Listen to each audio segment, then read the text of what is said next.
시청자 여러분 안녕하십니까? JTB 아침 뉴스입니다. 폭염경보 속 무더위가 좀처럼 해소되지 않고 있습니다. 오늘도 낮 동안 전주와 익산 35도, 군산 33도까지 오르며 평년 기온을 4도가량 웃돌아 어제만큼 더운 날씨가 예상됩니다. 더위 체감 지수는 매우 위험 수준까지 오르고 자외선도 강하겠습니다. 낮 한때 무주와 장수 지역엔 최고 40mm의 소나기가 내리겠습니다. 국지적으로 강한 비와 함께 천둥 번개도 동반할 것으로 보여 주의가 필요합니다. 내일도 곳곳에 소나기가 예보돼 있지만 당분간 폭염과 열대야는 계속되겠습니다. 본격적인 휴가철을 맞아 계곡으로 피서가는 분들 많으시죠? 이 계곡에 평상을 놓고 음식까지 조리해 파는 불법 영업이 판을 치고 있습니다. 나금동 기자의 보도입니다. 피서객들이 335 평상에 앉아 식사를 하고 있습니다. 하천을 마음대로 점령한 불법 영업입니다. 얼마나 해요? 한 5만 원 아니면 6만 원 가겠지. 이들이 먹는 음식은 바로 옆 컨테이너에서 허가도 없이 조리됐습니다. 지난달 친구들과 이곳을 방문해 백숙을 먹은 B 씨는 며칠간 심한 배탈 증세에 시달려야 했습니다. 음식을 먹고 다음날 그날 저녁에 이제 탈이 나가지고 처음에는 좀 응급 발생 다음날 철수한다 하고 그래서 이 업체는 지난 3일 하천법 위반으로 고발됐지만 지금도 보란 듯이 영업을 하고 있습니다. 알아요, 저희 잘못된 거. 근데 누가 고발을 하는지는 모르겠지만은 완주군 동상면의 또 다른 하천에선 차광막까지 쳐서 물놀이장을 만들어 놓고 불법 평상을 운영하고 있습니다. 완주에만 이런 곳이 200군데가 넘지만 적발돼도 벌금은 200만 원 수준이다 보니 해마다 이런 행태가 되풀이되고 있습니다. 평상 하나에 5만 원씩 20개만 잡아도 하루에 100만 원. 한철 장사로 수천만 원을 벌 수 있다 보니 배짱 영업이 사라지지 않는 겁니다. 자치단체의 단속도 부실하기 짝이 없습니다.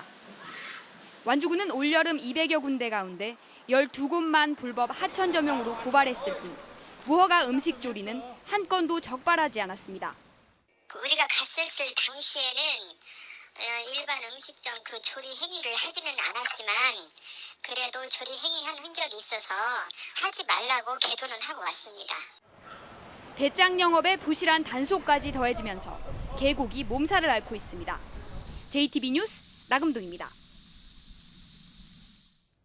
어렸을 때 돋보기로 종이에 불을 붙여본 경험 한 번쯤 갖고 계시죠? 이 비닐하우스 지붕에 고인 물이나 생수병도 직사광선에 노출되면 빛을 모으는 렌즈 역할을 하게 됩니다. 이른바 돋보기 효과라고 하는데 요즘 같은 폭염에 화재의 원인이 되고 있습니다. 정원익 기자입니다. 불이 붙은 비닐이 곳곳에서 녹아내립니다. 비닐하우스 지붕의 고인 물이 렌즈 역할을 해 내부에 있던 퇴비에 불이 붙은 겁니다. 이 쓰레기 적재함에서도 유리나 페트병이 햇빛을 받으면서 시작된 것으로 추정되는 불이 났습니다. 근무하면서 카메라 보니까 연기가 난다고 소방서 연락해가지고 소방서 와서 자기들이 끄고 가던데. 폭염이 계속되면서 이 같은 돋보기 효과로 생각지도 못한 화재가 잇따르고 있습니다. 보통 한 해 한 건 정도씩 발생하던 게 올해는 4건이나 이렇게 불이 났습니다. 차량 화재에도 각별한 주의가 필요합니다. 차량 내부의 생수병과 안경 같은 물건들은 차창 밖에 햇빛을 모으는 렌즈 역할을 하기 때문입니다. 태양의 빛이 페트병에 담긴 물이나 비닐하우스 지붕에 고인 물을 통과하게 되면 초점이 형성됩니다. 이런 초점이 형성되는 게 주변 가연물을 가열시켜서 전북 소방본부는 비닐하우스의 고인 물은 바로 제거하고 돋보기 효과가 생길 수 있는 물건들은 햇빛에 닿지 않게 주의할 것을 당부했습니다. JTB 뉴스 정원익입니다. 전주 북부권의 최대 현안인 전주대대 이전 사업이 속도를 내지 못하고 있습니다. 연말까지는 국방부와 합의각서를 체결해야 하지만 주민들의 반대 속에 전주시가 돌파구를 찾는데 어려움을 겪고 있습니다. 보도에 오정현 기자입니다. 전주시는 전주대대 이전 부지로 조촌동 일대를 검토해왔습니다. 지난달에는 국방부에 인근의 다른 지역 한 곳에 대해 추가로 작전성 검토를 요청해 조건부 동의가 나왔습니다. 전주시는 이 두 곳을 놓고 이전을 추진하고 있지만 두 지역 모두 주민들이 반발하고 있습니다. 전주시는 이 지역의 수건 사업으로 송천동의 농산물 도매 시장을 옮기는 방안도 검토하고 있지만 주민들은 이는 항공대 이전에 대한 요구였다며 선을 긋고 있습니다. 현재 농수산물 이전이라든지 이런 부분들은 206 항공대대 이전하고 연관된 거라 이대대 이전하고는 저희는 분명히 별개라고 생각을 하고 있습니다. 전주시는 12월까지 국방부와 전주대대 이전을 위한 합의각서를 체결하기 위해 9월부터는 국방부와 구체적인 실무 협상에 들어간다는 계획입니다. 이 일정에 맞추려면 주민 설득을 위한 지역개발 사업을 제시해야 하지만 마땅한 사업 계획을 내놓지 못하고 있습니다. 반대하신 분들 아니면 주민 그 주변에 살고 계신 분들을 최대한 설득을 해서 이대대가 갈 수 있도록 전주에서는 최대한 노력을 하고 있습니다. 연말까지 국방부와 합의각서를 체결하지 못하면 전주대대 이전 사업은 원점으로 돌아가게 돼 전주시가 돌파구를 찾을 수 있을지 주목되고 있습니다. JTB 뉴스 오정현입니다. 익산시가 야생동물의 피해를 입은 농가를 지원하기 위해 보상금 제도를 운영하고 있습니다. 그런데 보상금 예산이 턱없이 부족해서 그림의 떡이나 마찬가지입니다. 김진형 기자가 취재했습니다.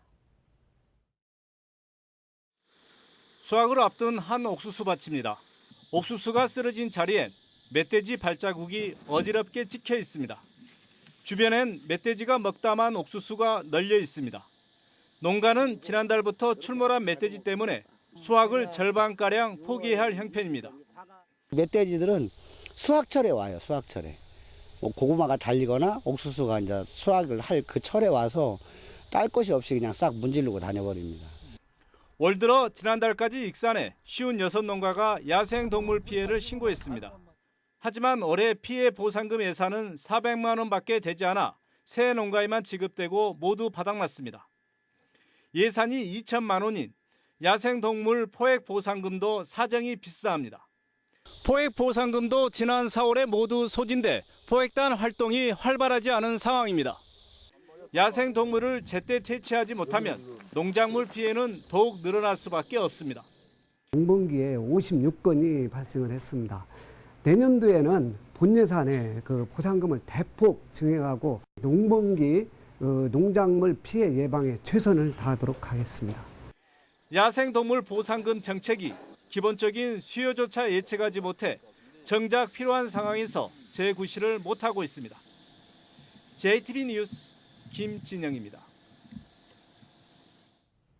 천도복숭아는 껍질에 털이 없어 먹기는 편하지만 신맛이 강한 게 단점인데요. 신맛을 줄이고 단맛을 높인 천도복숭아 신품종이 첫 선을 보였습니다. 보도에 송창용 기자입니다. 빨갛게 익은 천도복숭아가 주렁주렁 매달려 있습니다. 농촌진흥청이 개발한 신품종 이노센스입니다. 털도 없고 조금 더 달고 신맛이 많이 없어진 것 같아서 더 맛있게 먹었던 것 같아요. 농진청이 선보인 천도복숭아 신품종은 이노센스를 비롯해 스위트킨과 옐로드림, 선홍 등 모두 4가지. 기존 품종 대비 신맛을 나타내는 산도는 3분의 1로 낮췄고 당도는 2브릭스가량 높아 평균 14브릭스 이상 나옵니다. 털이 없어 알레르기 걱정도 덜 수 있습니다. 산미가 낮은 기존의 철복숭아를 엄마로 이용을 하고 기존의 천도복숭아를 아빠를 이용을 해서 서로 이제 교배를 해가지고 후대를 나온 것을 저희가 맛이 좋고 특징이 좋은 것을 선발을 해서 신품종으로 만들어냈습니다. 천도복숭아 재배 면적은 전체 복숭아 가운데 17%에 그쳤습니다. 하지만 내년부터 본격적으로 신품종이 보급되면 천도복숭아의 소비가 늘고 농가 소득도 증가할 것으로 기대됩니다. JTB 뉴스 송창용입니다.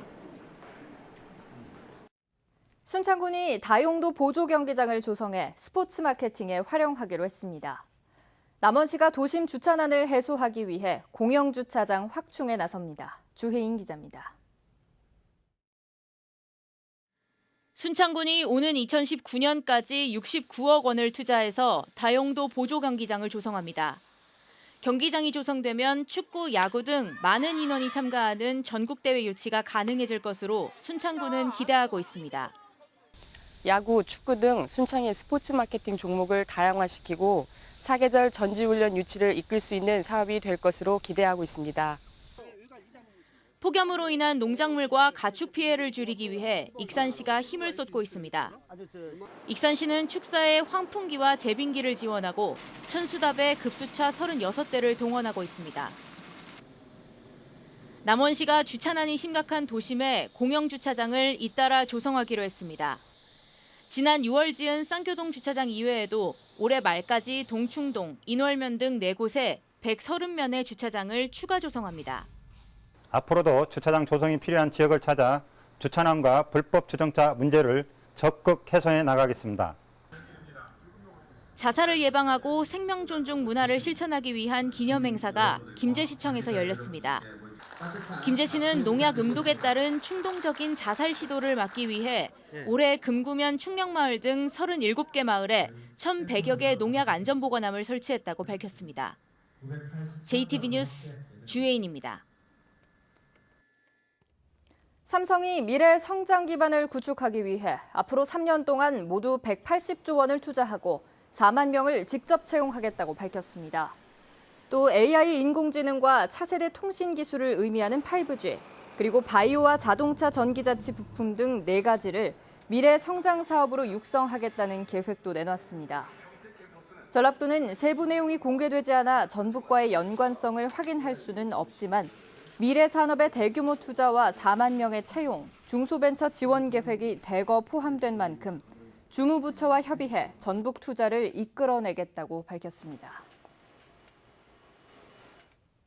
제11대 전랍도의회가 지난 도의회에서 폐지한 재량사업비 부활을 검토하고 있어 논란이 예상됩니다.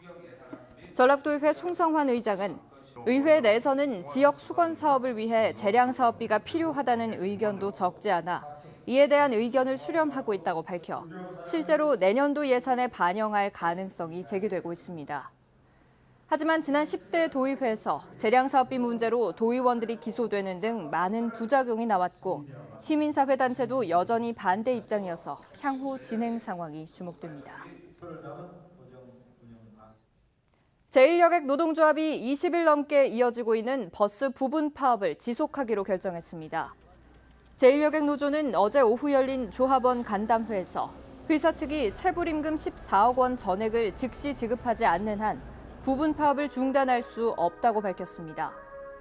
이에 따라 제1여객 노조는 어제 오후 2시부터 51대의 버스 운행을 중단했습니다. 오는 10월에 예정된 전북대 총장 선거의 세부 규칙을 결정할 총장 추천위원회 첫 번째 회의가 직원들의 원천 봉쇄로 열리지 못했습니다. 전북대 직원노조와 학생 등 200여 명은 총장 선거에서 비교원 투표 반영 비율을 17%로 정한 교수회의 결정은 민주주의를 역행하는 처사라며 이를 상향하지 않을 경우 선거를 무산시키겠다고 밝혔습니다.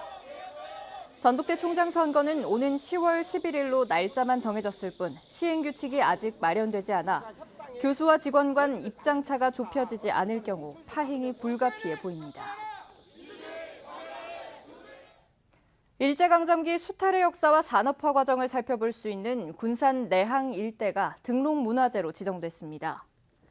문화재청은 1920년에서 30년대 준공된 내항 부잔교와 호원시설, 그리고 1970년대 건물인 옛 제1사료 공장 등이 남아있는 군산 내항 일대 15만 제곱미터를 등록문화재로 지정했습니다. 문화재청은 이곳의 문화재 정비와 역사경관 회복을 지원해 과거와 현재가 공존하는 특화된 명소로 만들겠다고 밝혔습니다.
JTB 아침 뉴스를 마칩니다. 함께해 주신 여러분 고맙습니다.